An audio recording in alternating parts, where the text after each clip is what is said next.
nga gihimo sa Ginoo niining kalibutana. At pan-atong tun-an bisan tuod og si Haring Solomon nag-ingon nga ang buhay ay wider-wider lang. Kung ang mga kamatuoran nagpaluyo, kamatayon. Si Apostol Pablo sa iyang sinulat sa Filipos 1:21 nagaingon, "For to me, to live is Christ, and to die is gain."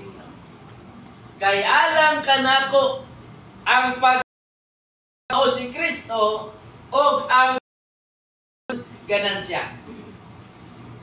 Bisan di ay og wider-wider lang ang atong kahimtang niining kalibutana, apa niining in between sa wider-wider nga panahon, atong gigugol ang atong kaugalingon ngadto kang Kristo, bisan mo abuta sa panahon sa kamatayon sumara sa giingon ni Haring Solomon, apan kana ang kamatayon gidugangan ni Apostol Pablo, kana di ay nga klase nga kamatayon